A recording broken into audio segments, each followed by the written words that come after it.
കഴിഞ്ഞ തെരഞ്ഞെടുപ്പിന്, നിയമസഭാ തെരഞ്ഞെടുപ്പിന് അമ്പേ പരാജയപ്പെട്ടു, മുച്ചൂടും മുടിഞ്ഞു.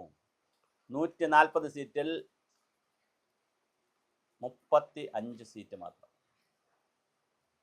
35 സീറ്റിൽ 102 സീറ്റ് യു ഡി എഫ് കൊണ്ടുപോയി, 3 സീറ്റ് ബി ജെ പി ഉണ്ട്. അങ്ങനെ 105ഉം 35. 35ൽ 10ഓളം സീറ്റ്, 9ഓളം സീറ്റ് സി പി ഐ, ബാക്കി 26 സീറ്റ് സി പി എമ്മിന് പിടിക്കാൻ പറ്റും. 72ഓളം സീറ്റ് ഉണ്ടായിരുന്നതിൽ നിന്നാണ് 26 സീറ്റിലേക്ക് കുക്കുകുത്തിയത്. 99 സീറ്റ് മൊത്തം ഉണ്ടായിരുന്നതിൽ നിന്നാണ് 35ലേക്ക് വീണത്. അങ്ങനെ സി പി എം ഇതിൻ്റെ കാര്യങ്ങൾ അന്വേഷിക്കാൻ തുടങ്ങി. മുകളിലാണോ കുഴപ്പം, ഇടയ്ക്കാണോ കുഴപ്പം, താഴെയാണോ, മുഖ്യമന്ത്രിയാണോ, മുഖ്യമന്ത്രിയുടെ പ്രതിച്ഛായയാണോ, ഫ്ലെക്സ് വെച്ചതാണോ, എൽ ഡി എഫ് അല്ലാതെ മറ്റാരുണ്ടെന്നുള്ള പ്രയോഗമാണോ, കടക്ക് പുറത്തെന്ന് പറഞ്ഞതാണോ, വീട്ടിൽ പോയി ചോദിക്കാൻ പറഞ്ഞതാണോ, എന്താണ് ഇതിൻ്റെ പ്രശ്നം എന്ന് കൃത്യമായി പരിശോധിക്കാൻ തുടങ്ങി. അതുപോലെ തന്നെ അടുത്ത പരിശോധന എം വി ഗോവിന്ദൻ മാഷിൻ്റെ പാർട്ടി സെക്രട്ടറിയുടെ ഭാര്യ പി കെ ശ്യാമളയ്ക്ക് സീറ്റ് കൊടുത്തതാണോ, കുഞ്ഞികൃഷ്ണനെ പയ്യന്നൂരിൽ പുറത്താക്കിയതാണോ, അതുപോലെ തന്നെ അല്ലെങ്കിൽ പുറത്ത് പോയതാണോ, ടി കെ ഗോവിന്ദനെ മറ്റേ തളിപ്പറമ്പിലാണ്, ഇത് പയ്യന്നൂരിൽ ടി കെ ഗോവിന്ദനെ മാറ്റിയതാണോ, എന്താണ് സംഭവിച്ചത്, ആലപ്പുഴയിൽ ജി സുധാകരൻ പോയതെങ്ങനെ പുറത്ത്, ഇങ്ങനെ ഇതെന്താണ് കുഴപ്പം പറ്റിയതെന്നുള്ള ഒരു അന്വേഷണത്തിലാണ് സി പി എം. അങ്ങനെ അവർ കുറച്ച് കാര്യങ്ങളൊക്കെ കണ്ടുപിടിച്ചു.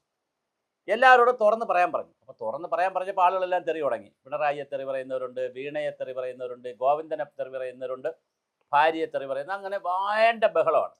ഇതിനിടയിലാണ് പോളിറ്റ് ബ്യൂറോ കൂടിയത് കഴിഞ്ഞ ദിവസം. പോളിറ്റ് ബ്യൂറോ എന്ന് പറഞ്ഞാൽ ചെറിയ സംവിധാനമല്ല, പക്ഷേ ഇപ്പോഴത്തെ പോളിറ്റ് ബ്യൂറോ എന്നൊക്കെ പറഞ്ഞാൽ ഒരുമാതിരി ലോക്കൽ കമ്മിറ്റി കൂടുമ്പോഴുള്ള പോളിറ്റ് ബ്യൂറോ ആണ്. കാരണം പണ്ട് കാലത്ത് പോളിറ്റ് ബ്യൂറോ എന്നൊക്കെ പറഞ്ഞാൽ അതിൻ്റെതായ ഒരു ഗൗരവമുണ്ട്. പോളിറ്റ് ബ്യൂറോ മെമ്പർ എന്നൊക്കെ പറഞ്ഞാൽ വലിയ നേതാവാണ്. നമുക്ക് സിംഹം, കാട്ടിലെ സിംഹം എന്നൊക്കെ പറയുമ്പോഴാണ്, അല്ലെങ്കിൽ വളരെ വലിയ ഒരു പദവി തന്നെ പോളിറ്റ് ബ്യൂറോ എന്നൊക്കെ പറയുമ്പോഴേ. സംസ്ഥാന കമ്മിറ്റി എന്ന് പറയുമ്പോൾ പോലും ഭയങ്കര ഉരുക്കുള്ള നേതാക്കളാണ്, ഭയങ്കര ഇൻറ്റഗ്രിറ്റി ഉള്ള നേതാക്കളാണ്. സി പി എമ്മിൻ്റെ കേന്ദ്ര കമ്മിറ്റി അംഗം എന്നൊക്കെ പറഞ്ഞാൽ വലിയ ആദരവുള്ള പൊതുസമൂഹം മുഴുവൻ വലിയ ആദരവോടെ കാണുന്ന ഒരു പോസ്റ്റാണ് ഈ സി പി എമ്മിൻ്റെ കേന്ദ്ര കമ്മിറ്റി അംഗം പോളിറ്റ് ബ്യൂറോ. ഇപ്പം പക്ഷേ ഇല്ല, ഇപ്പം അങ്ങനെ ആരെയും കാണുന്നൊന്നുമില്ല. കാരണം നമ്മളെ വിജയരാഘവൻ ടീമൊക്കെയാണ് പോളിറ്റ് ബ്യൂറോ, പിന്നെ എ കെ ബാലൻ ടീമാണ് കേന്ദ്ര കമ്മിറ്റി. ഒരു കാര്യമില്ല, ചുമ്മാ വിടുവായത്തം പറയുന്നതല്ലാതെ ഒരു പോളിറ്റ് ബ്യൂറോ മെമ്പർക്കോ കേന്ദ്ര കമ്മിറ്റി അംഗത്തിനോ പറ്റിയ ഒരു കൃത്യമായ ഒരു ഗൗരവമുള്ള ഇൻറ്റഗ്രിറ്റിയുള്ള ഒരു കമ്മ്യൂണിസ്റ്റ് ആശയത്തിൽ ഊന്നിയിട്ടുള്ള സംഭാഷണമൊന്നുമല്ല പറയുന്നത്. അപ്പം അതുകൊണ്ട് ജനത്തിനും വലിയ കാര്യമൊന്നുമില്ല. എന്നാലും കമ്മിറ്റി എന്നുള്ള നിലയിൽ പോളിറ്റ് ബ്യൂറോ കൂടി. അവർ പക്ഷേ കേരളം പറഞ്ഞു വച്ച റിപ്പോർട്ട് ഭാഗികമായിട്ട് അംഗീകരിച്ചുള്ളൂ. പകുതി അംഗീകരിച്ചു, പകുതി അംഗീകരിച്ചില്ല. സ്ഥാനാർത്ഥി നിർണയത്തിൽ വലിയ കുഴപ്പമുണ്ടായെന്നാണ് കേന്ദ്രത്തിൻ്റെ വിലയിരുത്തൽ.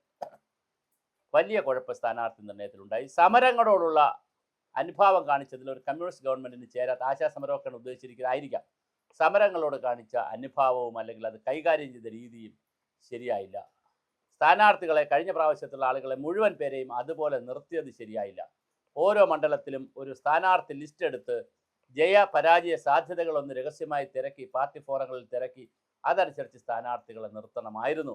2 വർഷം നിർത്തിയതായാലും കുഴപ്പമില്ല എന്ന് പറഞ്ഞ് അവരെ നിർത്തി. അതേസമയം വി കുഞ്ഞികൃഷ്ണനെയും ടി കെ ഗോവിന്ദനെയും ജി സുധാകരനെയും ഒന്നും പരിഗണിച്ചുമില്ല.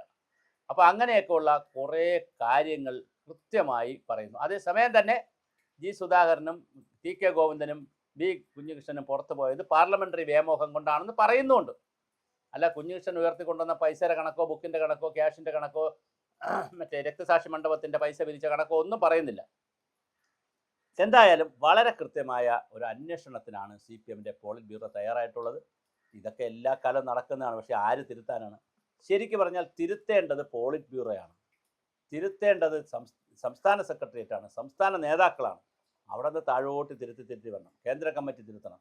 അവിടെ ഒന്നും ഒരു തിരുത്തലുണ്ടാവില്ല. പാവപ്പെട്ട ബ്രാഞ്ച് കമ്മിറ്റിയിലിരിക്കുന്ന ആ സഹാക്കളെയും ലോക്കൽ കമ്മിറ്റിയിൽ പ്രവർത്തിക്കുന്ന സഹാക്കളെയും, അത്തപ്പട്ടണിക്കാർ ഒരുപാട് പേരുണ്ട്, സ്വന്തം കയ്യിൽ നിന്നൊക്കെ പൈസ കൊടുത്ത് പ്രവർത്തിക്കുന്ന ഒരുപാട് പ്രവർത്തകരുണ്ട്. അവരെ കറക്റ്റ് ചെയ്യാൻ അവർക്ക് ഈ മതസംഘടനകളുമായിട്ട് ബന്ധമുണ്ടോ, ജാതി സംഘടനകളുമായിട്ട് ബന്ധമുണ്ടോ, അവർക്ക് ഈ രാഷ്ട്രീയ സംഘടനകളുമായിട്ട് ബന്ധമുണ്ടോ, അവരുടെ ആഡംബര ജീവിതം നയിക്കുന്നവരാണോ? ഒന്നുമല്ല.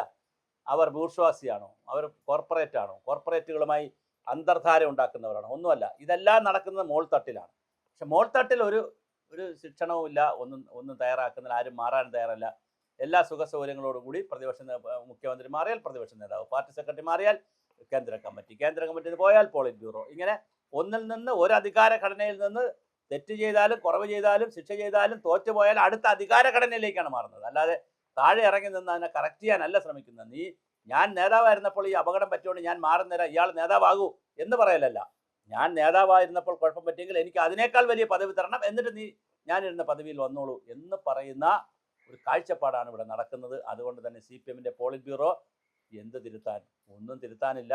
കാലം കഴിക്കാനായി കുറേ കാര്യങ്ങൾ പറയും. പാവപ്പെട്ട കുറേ സഖാക്കൾ ഇപ്പോഴും ഇരുട്ടിൽ തപ്പി ഇതാണ് ശരി, ഇപ്പോഴും രാത്രിയാണ് പകലാണെങ്കിലും പാർട്ടി പറഞ്ഞതല്ലേ എന്ന് പറഞ്ഞ് ഇങ്ങനെ സുഖലോലുപരായി ഇരിക്കും എന്നുള്ളതല്ലാതെ ഒരു തിരുത്തലും നടക്കാൻ സാധ്യതയില്ല. ഒരു മാറ്റവും വരാനും പോകുന്നില്ല. നശിക്കുന്നത് കൂടുതൽ നാശത്തിലേക്ക് തന്നെ പോവുകയും ചെയ്യും.